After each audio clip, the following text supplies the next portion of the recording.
Let's make some easy farmer's cheese to go with dinner tonight.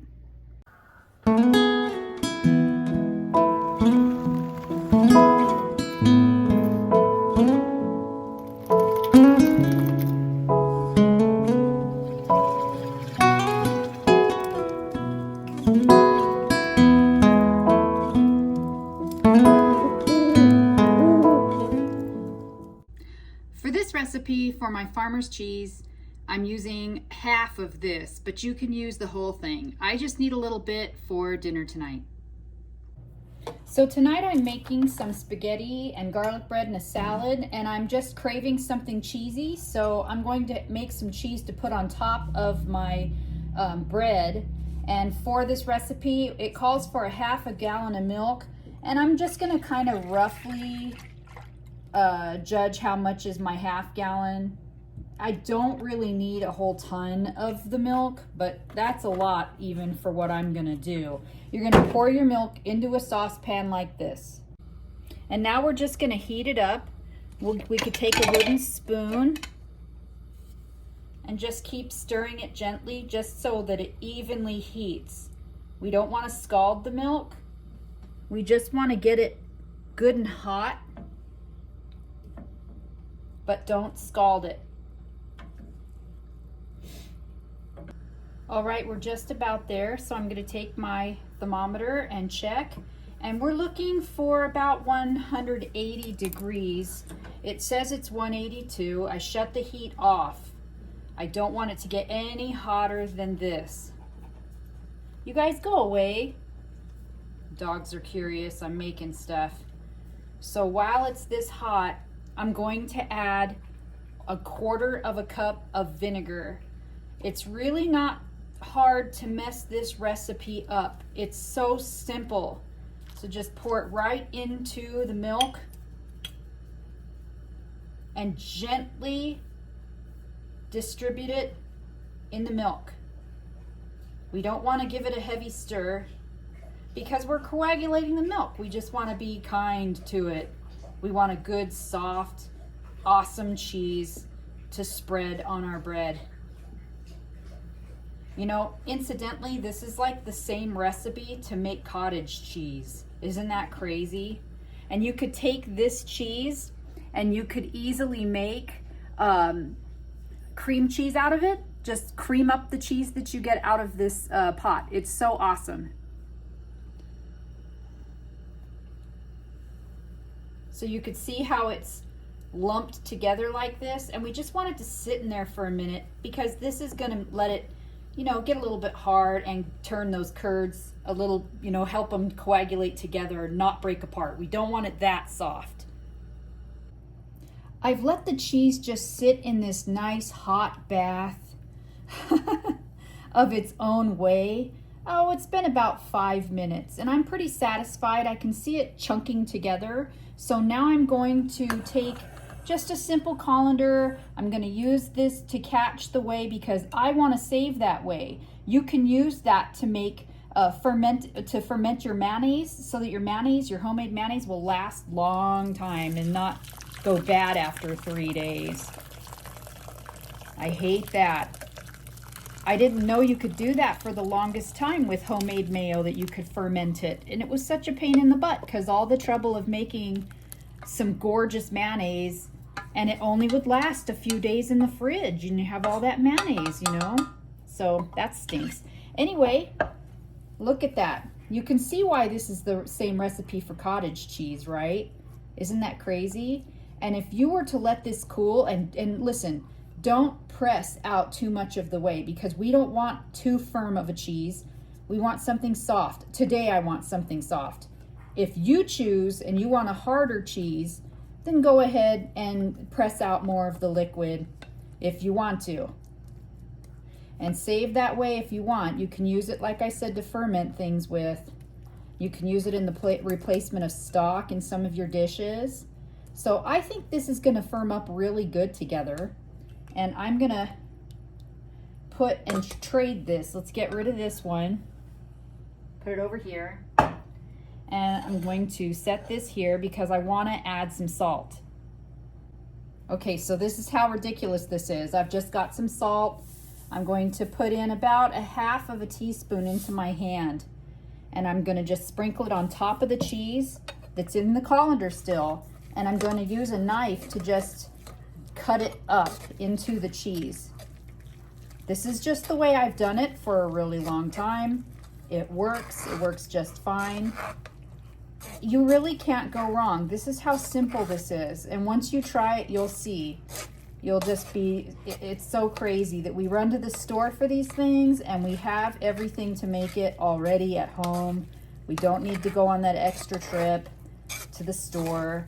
So that's it. But yeah, couldn't you see how this is an excellent cottage cheese? And then if you whipped it, you could make cream cheese. I'll show that in another video. Also, if I wanted to, which I may do, is use some of this whey, put it back into the pot, boil it up, and get some ricotta cheese, because believe it or not, more cheese is to be gotten out of this whey. Isn't that crazy? So let me go ahead and put this in my tin. I'm going to show you a trick that my friend Rosa showed me. She took just like a tin from a tuna can, or maybe it was chicken. She cut out both sides though, and I still have that one somewhere. I just can't find it. But for this one, I'm going to use with the bottom in, because I'm just going to eat this tonight.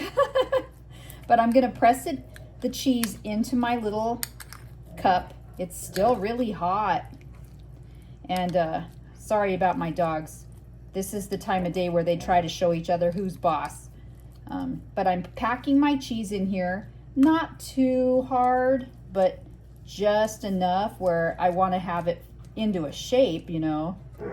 So that's what I'm doing. Squeezing out a little bit of water, of the whey actually. Just get a little bit of it out. And you can wait till this is a little cooler if you want to handle it. I'm just trying to hurry because dinner's coming. So from here, I may whip that up. Let me see.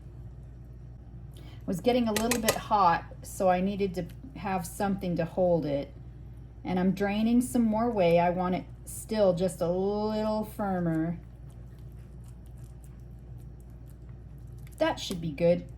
Now what I'm gonna do with this one, since we're just gonna have it with dinner tonight, I've got a cookie sheet down here, and I'm going to plop that out because I want to make 2, you see?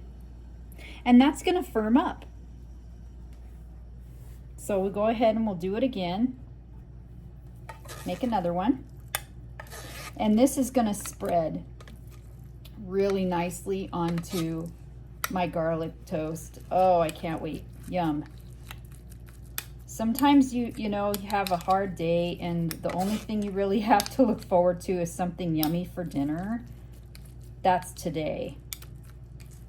That's today for sure. So you get it, right? So easy, so simple. I may even get a little bit more out of this, maybe even 3. And you could mix this up with herbs like garlic and rosemary, and you could make a wonderful, like a imitation Boursin cheese. This is what I use when I make that. I don't buy it. I make my own Boursin cheese.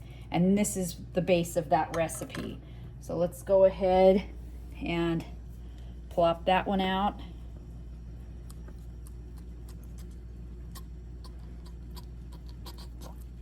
Broke a little bit, but that's okay. We're not professionals here. We're just homemakers. So I decided to show you the whipped cheese version. I just thought, you should see what the versatility is like with this recipe rather than just seeing it in a little block like this. So you could have it like this and just cut wedges off like you would any normal cheese and call it your own personal cheese. You could see how it's already firmed up just by sitting there. But I want to show you the versatility of this recipe. So I'm going to take a bowl. I'm going to throw my cheese in it. I still have some of the rest of the cheese that I didn't squeeze out or pack into a tin. And I've put that in the bowl too. So what I'm gonna do is show you how to whip it and make it just like a smooth texture, wonderful cheese.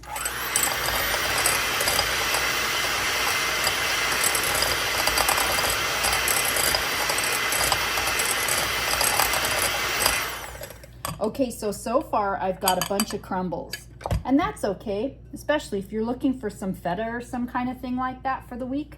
But I want this to be creamy. So what I'm gonna do is I'm gonna pour some of that whey back into it and whip it up.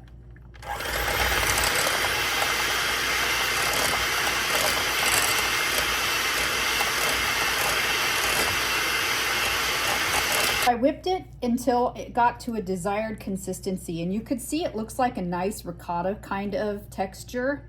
If I were to add a little bit of herbs to this, maybe some, oh my gosh, rosemary to it, some crushed rosemary. This would make a great cheese dip. Some lemon, you could put that in there. Even, gosh, lavender for crackers. This would be very, very good. Anything you want. You have a blank canvas here, but this is versatilely, you know, between a ricotta and a cream cheese. If I kept whipping it, I would have ended up with much creamier version. I could have even added a little bit more whey back into it, but this is just such a versatile recipe, and you don't have to run to the store. I can't wait for the garlic toast. I want to try it now. It smells really good. Oh my gosh. Ooh, with tomatoes and maybe some basil, that would be so great.